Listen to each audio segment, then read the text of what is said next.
country needs a truly great leader. And we need a truly great leader now. We need a leader that wrote The Art of the Deal. We need a leader that can bring back our jobs, can bring back our manufacturing, can bring back our military, can take care of our vets. Ladies and gentlemen, I am officially running for President of the United States, and we are going to make our country great again. Joining us now for the full hour is 2016 GOP presidential candidate Donald Trump. Mr. Trump, here we are at Trump Tower. Big day yesterday. It's been a great building. It's been a lucky building for me, so let's see what happens, Sean. Great to have you. You started out yesterday saying our country is in serious trouble. I agree with you. How bad do you think it really is? Well, on every front. If you look militarily, they're laughing at us. This couldn't have happened. Can you imagine General MacArthur or any of our great generals putting up with what we're putting up with ISIS? They're just scoffing at us. They're laughing at us. They're taking our military equipment. We give it to our so-called people that we're helping, and they run and they flee. So the other day we lost 2,300 Humvees. That's impossible. 2,300. So our country is in unbelievably bad shape, economically, trade-wise, militarily. Our nuclear weapons, they don't even know if they work.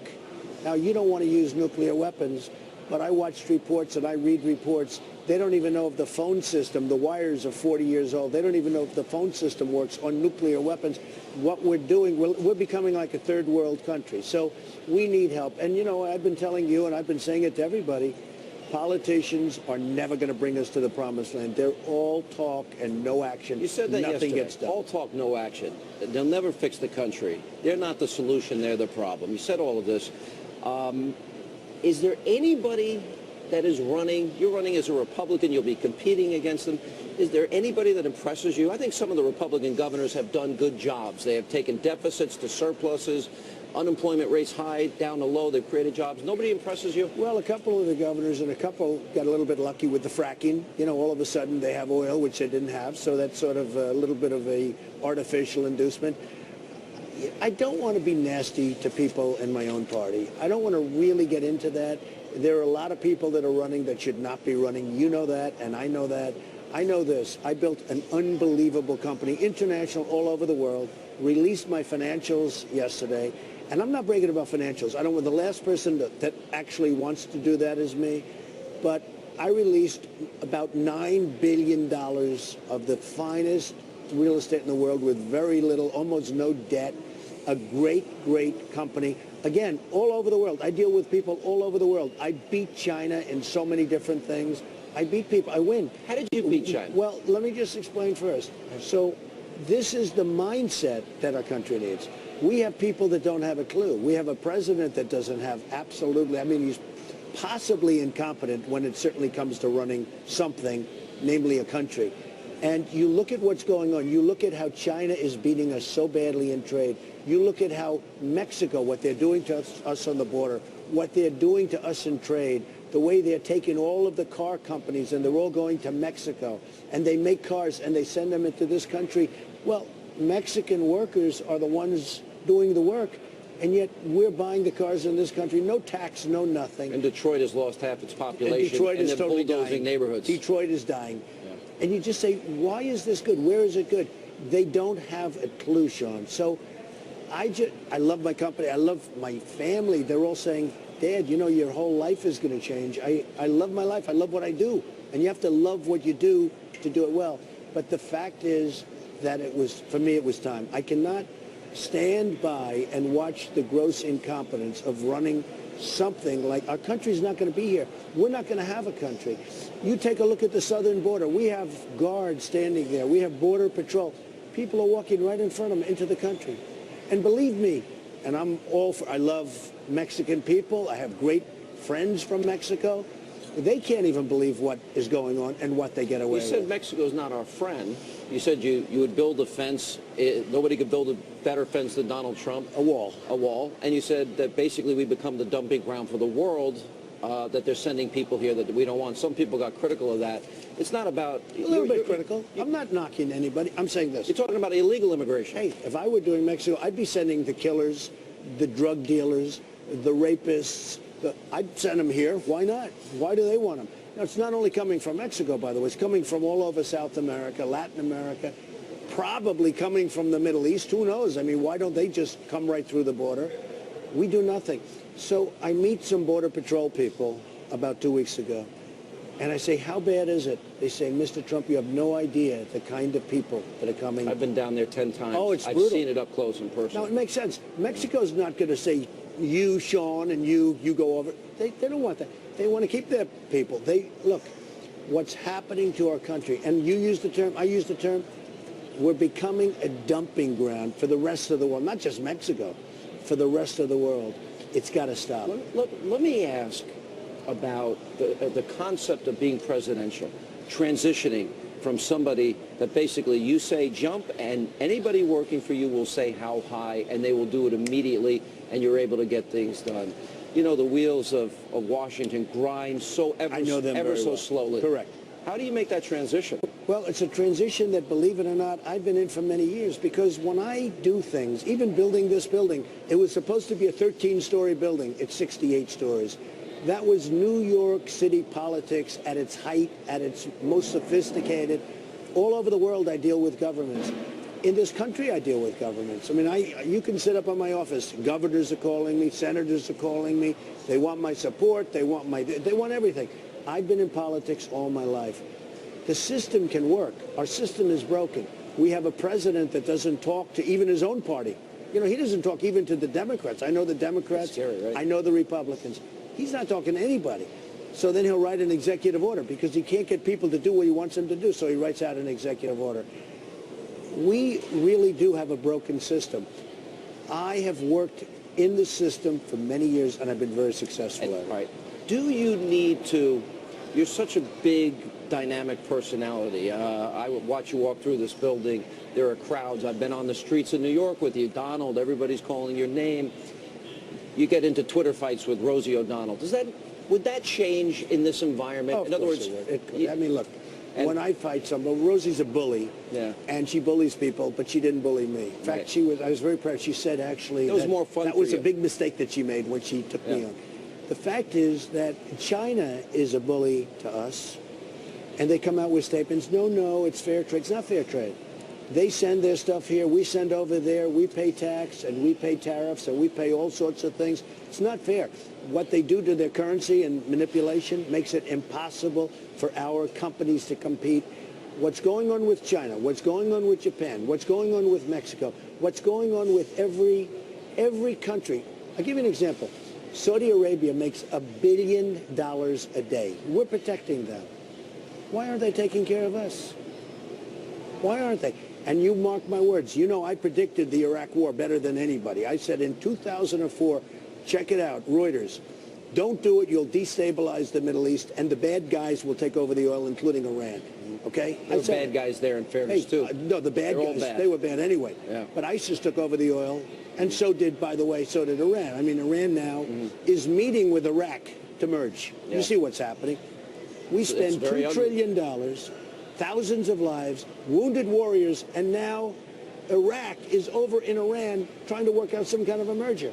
It was a terrible thing. Once we did it, however, we should have stayed there at least. I mean, the mistake that Obama made was really just getting out. But I will say this. We are a whipping post. We are a laughing stock as a country. We're not respected anymore. And that's why I decided to run for president, because I don't want to take it anymore. You're a Republican. Let's say you didn't win the nomination. You wouldn't go third party. You'd support the eventual nominee. Well, so many people want me to go third party. No, my inclination would never want to be a Republican. You would support the Republican. I'm a conservative Republican. But you're in this to win. I'm in this to win. Is Donald Trump in any way going to be any different on a campaign trail, knowing, look, you saw the New York Daily News today. They want to take you down. Meaning there are people. It's a failing newspaper. You know, they're trying to sell it. Right. Nobody wants to buy it. It loses like 25, 30 million a year. I love that stuff. I love seeing bad newspapers fail. And that's a bad newspaper. I like to see good. Look, New York Post was fantastic. Do you agree with that? I agree. Daily News, they want to sell. So they do a caricature. But the Daily News is such a failing enterprise. I love seeing it. I love it. All right, we got to take a break. We'll get very specific. We'll talk Good. about ISIS. We'll talk Good. about Putin. We'll talk about China. We'll talk about the economy. Things are just getting started. Donald Trump will be here for the entire hour. And coming up, we'll ask him, how will he fix President Obama's foreign policy failures? That's next as we continue, and much more straight ahead. I will stop Iran from getting nuclear weapons. And we won't be using a man like Secretary Kerry that has absolutely no concept of negotiation, who's making a horrible and laughable deal.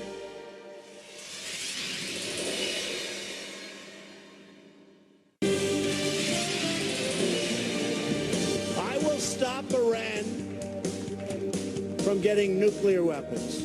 And we won't be using a man like Secretary Kerry that has absolutely no concept of negotiation, who's making a horrible and laughable deal, who's just being tapped along as they make weapons right now, and then goes into a bicycle race at 72 years old and falls and breaks his leg. I won't be doing that. And I promise I will never be in a bicycle race. That I can tell you. All right, that was Donald Trump yesterday talking about how he'd deal with Iran if elected president. We continue now from Trump Tower. If you're president and Iran is on the verge of getting a nuclear weapon, what would you do? Well, first of all, it wouldn't be there. I would certainly right now double up and triple up the sanctions. I mean, we take the sanctions off. We're actually paying them hundreds of millions of dollars. We're releasing funds to them. And they probably can't even believe it. And I remember the person in State Department, Harth. She's saying, well, we don't want to complicate it. We don't want to have one thing that has nothing to do with the other. We're paying them hundreds of millions of dollars. I mean, tremendous amounts of money during the negotiation. Why would you do it during the negotiation? You wait. We take off the sanctions. I would do the opposite. I would double up and triple up the sanctions. They don't want to negotiate. I have a feeling it's like me and a deal. I wrote the art of the deal. Sometimes you don't know if you want to make a deal. It's called tapping. You tap, tap, tap. You tap them along. Right. They're tapping us along right now. Did you ever see a deal take so long? This deal has been going on forever. And it'll be extended beyond June. It's a very bad deal for our country. Here's a question I want to ask you. And we're not negotiating from strength. They're the number one state sponsor of terror. They're fighting a proxy war against Israel and the Saudis simultaneously. They said in the middle of these negotiations that the destruction of Israel is not negotiable. They were chanting death to America, and they were yelling at John Kerry, our Secretary of State, and they're still at the table with them. And you're right. They'll get a $50 billion signing bonus to build more weapons. And they're getting How do you analyze the mindset of a president that would even sit down with them? Well, I call him the 5-for-1 president. We get Sergeant Bergdahl, a traitor. They get 5 killers that they desperately want, and leaders that are right now on the battlefield trying to kill everybody, including us, okay?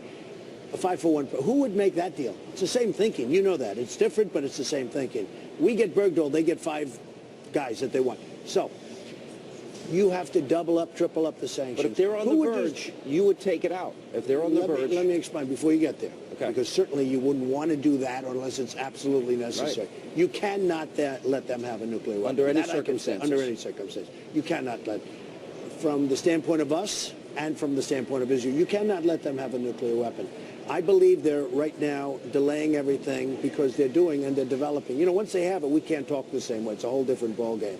But I believe they are tapping us. I believe they're doing a lot of things because I say to myself, how can it possibly take this long to make a deal? Mm-hmm. And you remember the last time I was with you. 1 day, 2 days, maybe a week. This is going on forever. It's going on forever. They have these long delays in between. I'll say this, it's a terrible deal for us. It's a terrible deal for Israel. It's a deal that shouldn't happen. And Sean, we're negotiating from weakness. Their negotiator goes back home and they celebrate him in the streets of Iran. They laugh at us. Obama makes a statement and they call him a liar. They say that's not the deal. And it turns out that they're right. We have people that are rank amateurs. And Kerry, who's a nice guy, he's not a negotiator. And then he goes into a bicycle race at 72 or 73 years old, and he breaks his leg. Let me talk about your foreign policy experience. You talked about that you think you'd be able to get along with Vladimir Putin. Have you had any contact with him? Yes. Explain. So I was there 2 years ago. We had a tremendous success with the Miss Universe contest. I own Miss Universe, Miss USA, all of that. And it does great. It's on NBC, but that's okay. But it does fantastically well. And 2 years ago, we had it in Moscow, and it was a tremendous success. And I got to meet everybody. I got to meet all, I don't want to say, but I got to meet all of the leaders. I got to meet all, I mean, everybody was there. It was a massive event. And let me tell you, it was tremendous. We can get along. Let me tell you, Putin truly hates Obama. He thinks he's terrible. He thinks he's arrogant. He thinks he's just terrible. Did he tell you that? I don't want to say. He hates Obama, and Obama hates him, in all fairness. What would you have done about Crimea and Ukraine? I would have put us in a position where we're respected enough that maybe it wouldn't have happened. Let me tell you what I also would have done. Germany and all these countries, Germany's doing a lot better than we're doing. Isn't it their battle more than ours? Why aren't they more involved? Why are we fighting so hard? And all of these countries in Europe are sort of like, well, okay, we'll keep taking the oil, we'll keep taking the gas, we'll keep giving money. What is it about us? We're so far away. We're fighting for correct. I'm not saying don't do it, but I'll tell you what, I would make sure that all of those countries that have a much bigger stake than we do, why aren't they more involved? You understand what I mean by that? I understand what you're saying. It's in their best interest. Why isn't Germany saying to us, come on, we have to do something? If you were president, you would pressure them to do it. Well, I wouldn't pressure Germany, frankly. They should be pressuring us. Yeah. Germany and the European countries should be pressuring us to help. Because this is their problem. We're pressuring Germany. Why aren't you fighting? What are we doing? Let me ask you. Look, the truth is we don't know what we're doing. The biggest threat, obviously, right now is radical Islam. We saw what happened on 9/11, not far from this building of yours.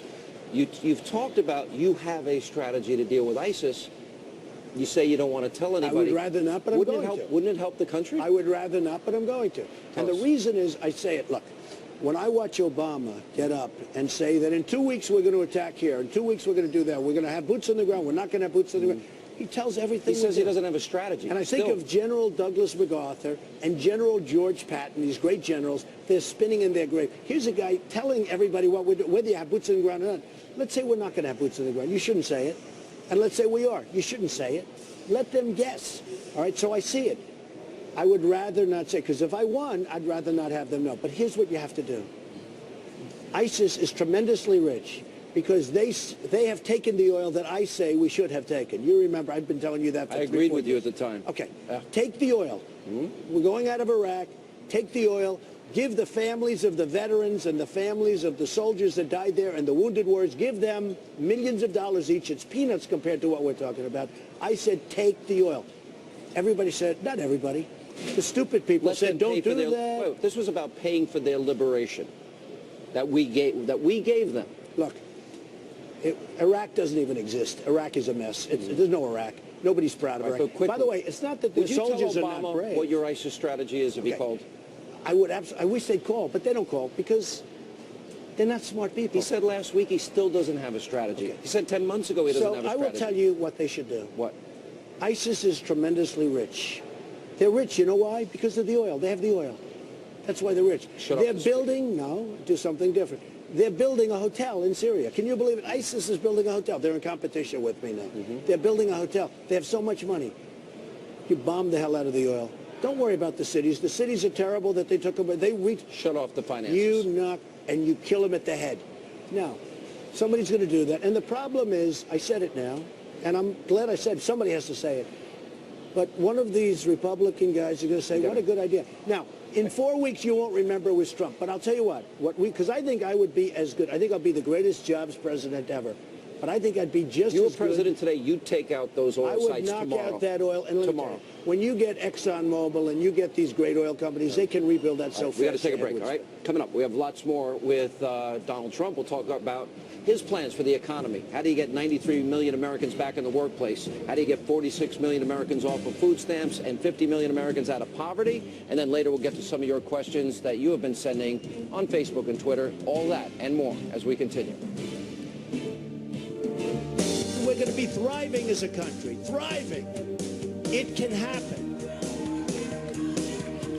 I will be the greatest jobs president that God ever created. I tell you that.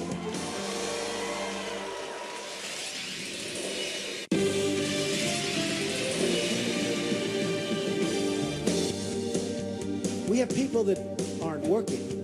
We have people that have no incentive to work. But they're going to have incentive to work. Because the greatest social program is a job. And they'll be proud, and they'll love it, and they'll make much more money than they would have ever made. And they'll be doing so well, and we're going to be thriving as a country. Thriving. It can happen. I will be the greatest jobs president that God ever created. I tell you that. As we continue for the hour, we're joined by 2016 GOP presidential candidate Donald Trump. You, in your speech yesterday, mentioned something I talk about a lot. There are a lot of Americans suffering. Right. 93 million out of the labor force, 46 million on food stamps for 40 months or longer, 50 million Americans in poverty. You say you'd be the greatest jobs president. Let's get specific. How will you create those jobs? And by the way, our gross domestic product was just announced. We're less than zero. It's unheard of. Well, we're negative less growth. than zero. Yeah. I mean, what's going on is unbelievable. So, what's happening? Other countries have taken our jobs. China has taken our jobs. Mexico is the new China. They are killing us on jobs. Japan, you look at what's happening with the cars. I mean, and I jokingly say, when was the last time you've seen a Chevrolet in Tokyo? You don't see it. They're sending millions and millions of cars, and we do nothing. We get nothing out of this. So what I would do is I would renegotiate trade agreements. The trade agreements are horrible. They're one-sided. The other, and I'm not just talking about those three countries. I'm talking about every country. Everybody makes money. We're like the big, dumb bully. We have incompetent people running us. We are the big, stupid fools. I would renegotiate trade agreements. I would make our country so rich, so fast. We have rebuilt China. Just remember that. Now, I have the largest bank in the world in this building, a floor of this building. They're from China. They like me. And I like the people from China. I just don't like that our leaders are not smart and that the Chinese leaders are much smarter. If you become president, you'll inherit 20 trillion in debt, 100 trillion in unfunded liabilities. Tremendous problem. All those unemployment, poverty numbers I gave you.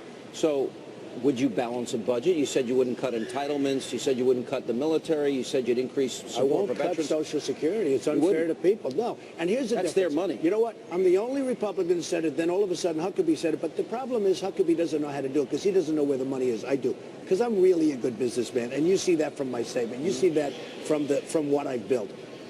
Nobody knows how to do this. How I do know you how to do balance it. a We budget? have to take it away and take it back from all of the countries that have just ripped us, and they're just tearing the money out of our pockets. We have to bring jobs back to our country. We have to bring manufacturing back to our country. We have to bring our money back. We have tremendous potential in this. But you know what, John? If it's not done soon, if we go another 4 or 5 or 6 years like this, we're never going to be able to bring it back. Would you It's gonna insist be on a balanced budget as president? I would insist on it relatively soon. Right now, we're so far under that you can't go too quickly. But I would absolutely insist on it relatively soon. And I would make deals that would be so good and fast. The other thing is, I know all the smart people. I know the smartest guys on Wall Street, guys you've never heard of. And I also know guys that you have heard of who are totally overrated. I see guys in your show, I know them all. And I say, he shouldn't be on the show. Another one that, but it's one of those things. I know the overrated guys, the underrated guys. I know the best. We would have the greatest, we have the greatest negotiators in the world. Would you we be don't able to use get them. We use politicians. We use diplomats that got their job because they gave campaign Let me ask you, contributions. would you be able to get 50 million Americans out of poverty? I would create incentives for people to work. People don't have an incentive. They make more money by sitting there doing nothing than they make if they have a job. You take the incentive away. We have to create incentives that they actually do much better by working. Right now, they have a disincentive. They have an incentive not to work. You would insist for food stamps, welfare, any assistance that you have to work for? Well, you could start looking at things like that. And actually, Bill Clinton wanted that. A lot of people wanted that over the years. A lot of Democrats, frankly, wanted that. A lot of liberals wanted that. The problem we have right now, we have a society that sits back and says we don't have to do anything. And eventually, the 50% cannot carry, and it's unfair to them, but cannot carry the other 50%. So you become president. You talked about new trade deals. You talk about the importance of balancing a budget, not cutting Social Security entitlements. How quickly can you get 46 million Americans off food stamps, and 50 million Americans on poverty. Give me the 4 things that you would do immediately to jumpstart the economy. Well, it's actually not 4 things. 5 things? No, it's not. It's not a question of things. It's a question of incentives. We have to create incentives. We have to restructure our tax system so that people create incentives. You can do zones. You can do lots of different things to get people to work. We have to change. I mean, we have a very massive change coming out, because this country cannot sustain itself. It just can't go. You know that. You've been preaching that for a long time. We are right now the highest taxed nation in the world. And you could actually say by far. We spend more money because of Common Core in Washington. We spend more money on education than any country in the world, and yet we're 26th. That means 25 countries that spend far less. Some of them spend 10% of what we spend and less. These are better in terms of education than us, and we spend. There are so many things that you can cut. There are so many things. I'm building one of the great hotels in Washington, D.C. right now, right on Pennsylvania Avenue, the old post office site, which is amazing that I got it, because I got it basically from the Obama administration. Nobody gets that one, but maybe I'm a good negotiator. Who knows? Actually, they did a good thing. It's going to be a great hotel. But I really became familiar with D.C. and the kind of waste and the jobs. Look at the Department of Education, where they're telling people from Iowa and other places and New Hampshire how to educate your children. There's so much waste, and we have to stop it. We'll take a break. We'll come back more with 2016 GOP presidential candidate Donald Trump as we broadcast from Trump Tower in New York City. Stay with us tonight on Hannity. Politicians are all talk, no action. Nothing's going to get done. They will not bring us, believe me, to the promised land.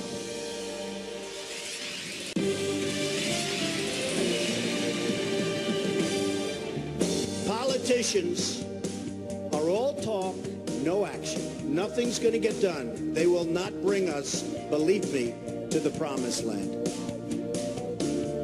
I watch the speeches of these people, and they say, the sun will rise, the moon will set, all sorts of wonderful things will happen. And people are saying, what's going on? I just want a job. Just get me a job. I don't need the rhetoric. I want a job. Welcome back to Hannity. We continue for the hour with 2016 GOP presidential candidate Donald Trump. All right, short segment, quick answers. Okay. Let's go through some social issues. You are pro-life. Yes. Rape, incest, mother's life, yes, exceptions. Exactly. Okay. Gay marriage. I am traditional. I am for traditional, and it's a changing format, but I am very much for traditional marriage. Colorado marijuana. Well, I don't like what's coming out. I mean, if you look, I'm all for medical marijuana and help, but what's coming out is some really bad things are happening in Colorado with respect to people. So I would have to look at that very, very seriously. States' rights versus the federal government intrusion? Well, I think so. But by the way, I just want to go back to the marijuana. A lot of bad information is coming. You know, a lot of people were all in favor of it, and now all of a sudden they're saying it's having tremendously damaging effects to the mind, to the brain, to everything. So it's a big problem. What about the rights? New York City, almost impossible to get a concealed carry permit. I happen to have one. And I have one, too. Okay. It took a lot of death throats to get that. Very hard. Pretty much. And yet, a lot of people out there have them, and they don't have permits, okay? They don't obey the laws. It's a problem. Should that be... Well, first of all, I'm a huge Second Amendment person. Something's very interesting that happened, Sean. The 2 prisoners that escaped, you have people with houses up there that were against guns. Now they're for them. And now they're so happy they have guns. They're sitting there, and one woman said, I was totally against guns. My husband was for them. It was very funny. And I see her on television. She said, now we have a gun on every table. Yeah. So, you know, there's a good example. Do you believe climate change is real? Is a science? Are you convinced? I'm not a believer in man-made. Look, this planet is so massive. And when I hear Obama saying that climate change is the #1 problem, it is just madness. And by the way, it started as global cooling. I mean, we went to global warming, global cooling. Now it's just climate change. Now they just call it extreme weather. Yeah. You know, they've now reduced it to extreme weather. Let me ask you about some of the top-rated competitors in the Republican. First thought that comes to your mind, Rand Paul. A really nice guy. I mean, I've gotten to know him. I do like him a lot. He called me. He wanted to meet, and I do like him. I disagree with some of his policies, but that's okay. Marco Rubio. I think he's an overrated guy. I think that I have much better hair than he does. I think that I never really met him. I saw him once quickly going on a stage, but I really do think he was very disloyal to Bush. I think he was unbelievably, because Bush, by all accounts, was his mentor. Florida's my second home. Sure. And Bush, by all accounts, was his mentor. And I think he was extremely disloyal to Bush. And if you can, I will ask you to ask me about Bush next, because I watched your show last night. Yes. And I thought it was horrible when he said, a dear friend. A dear friend. You said Marco Rubio to Bush. And Bush said, a dear friend. That's politics. See, that's what I mean. They're all talk. They know. Believe it, he's got to hate him. This was not Marco Rubio's. He's a young guy. What do you think of Jeb Bush, putting aside the Marco issue? I think he's probably a nice guy. I honestly don't. He looks very unhappy to me. He doesn't look like a person that wants to be doing this. Scott Walker. I know him very well. He came up to see me 3-4 weeks ago. He gave me a plaque. He gave me a plaque, and I like him a lot. The problem is Wisconsin is having a lot of problems. I mean, they're doing not well. And there's a tremendous amount of debt being piled up, and they're having a lot of difficulties. So Carly Fiorina. Again, I don't know. I never met her, and she looks very nice, but she got fired viciously at Hewlett-Packard. I don't mean like a little bit. You know, business is my game, and I watch and I study this stuff. She got fired viciously at Hewlett-Packard. Then she ran for the Senate against Barbara Boxer and lost in a landslide. Rick Perry. And then you go out and you're in. I think he's such a nice guy. I mean, he's actually somebody that when you're with him, it's much different than his persona. You're like that. Do you know that? You know, yeah, but hopefully the opposite way. No, but no, in the sense that I think you're a little more quiet, introspective, in person, alone. Well, it could be, but I think Rick Perry, you know, yeah, probably. A little bit, right? Actually, I'm a nice person. A lot of people don't know that. You know, I give a lot of money to charities. I love good things, but I will say this. I want to ask you the most important. Rick Perry, nice guy. Yeah. I don't think he has a chance. Okay. Now, when we come back, I have the most important question to get to. Hillary Clinton, and if it's you up against her or any of these other candidates, how would you how would you beat her? Okay. How do Republicans beat her? We'll ask that when we come back. Also, we'll get some of your questions for Donald Trump as we continue from Trump Tower in New York City. It's Hannity. Stay with us. Sadly, the American dream is dead. But if I get elected president, I will bring it back bigger and better and stronger than ever before, and we will make America great again.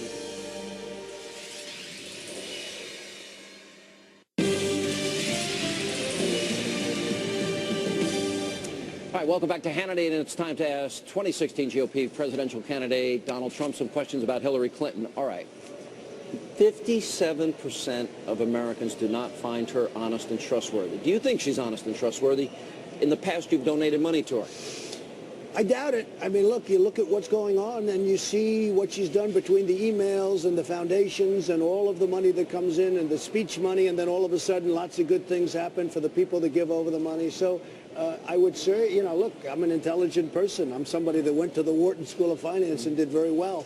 So you would look at it and you would say, would Americans elect somebody with that lack of trust and honesty? You know, when I see it, it's going to be it's going to be a competitive race. I can say that. It's in a way it's amazing. I think many of these Republican candidates, and I won't mention which one, I don't think they have a chance.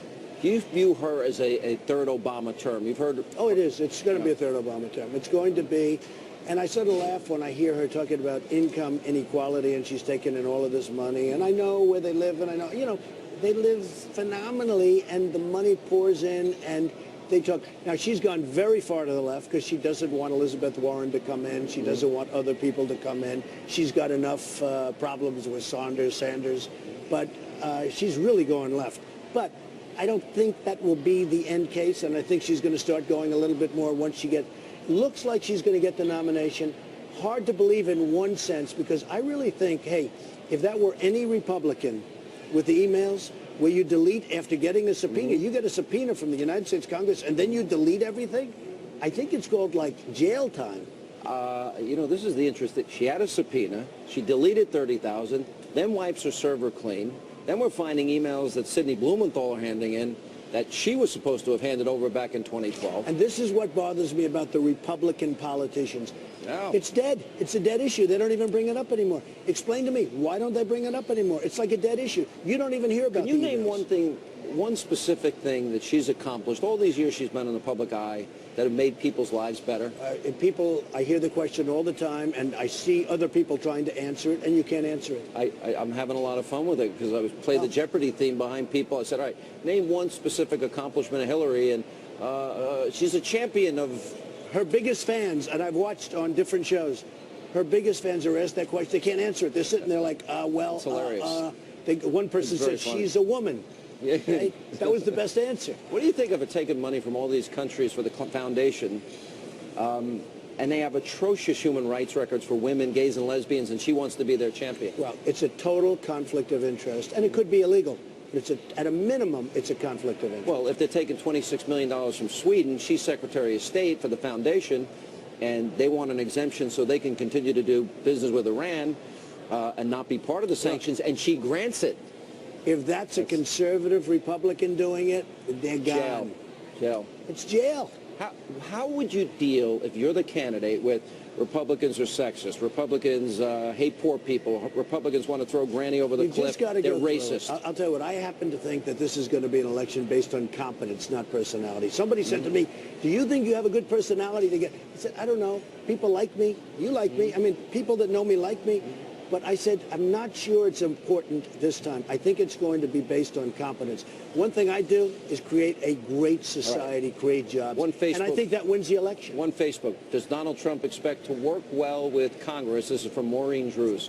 The answer is yes. All my life I've dealt with politicians. I know politicians better than anybody.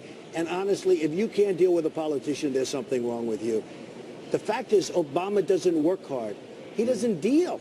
He doesn't deal. He signs executive orders. He doesn't even talk to his own party. You can work with politicians, including politicians on the other side. We'll take a break. Our final moments. Donald Trump makes his final pitch to you when we come back from Trump Tower. Straight ahead.